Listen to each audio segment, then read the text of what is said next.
Article 14 जो है वो हमें फंडामेंटल राइट देता है इक्वालिटी का, यानी कि हर सिटीजन के पास राइट टू इक्वालिटी है। लेकिन सवाल होता है कि इक्वालिटी होता क्या है, व्हाट इज इक्वालिटी? हाँ, क्या इसका मतलब यही होता है कि सबको सब चीज़ इक्वली डिस्ट्रीब्यूट कर दो? एक बार इसको एक एग्जांपल से समझते हैं।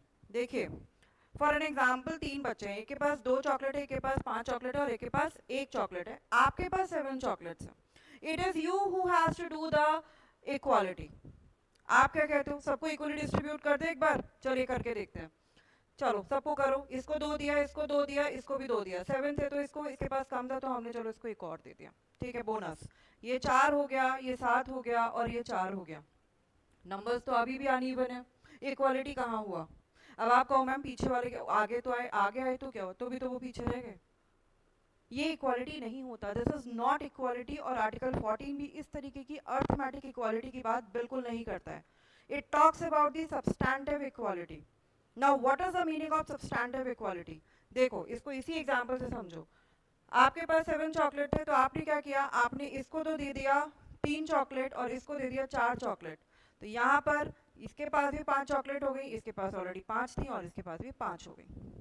And this is what is said to be equality. और इसी इक्वालिटी की बात आर्टिकल 14 करता है। और इसी तरीके से हमारी सोसाइटी में जो सोसाइटी है वो अनइवन ही है। कुछ लोग ऐसे हैं जो डाउन ट्रोडन है, कुछ लोग हैं जो संपूर्ण संपन्न है। तो इक्वालिटी किसको करने की जरूरत है, किसे बेनिफिट देने की जरूरत है? वो लोग जो डाउन ट्रोडन है।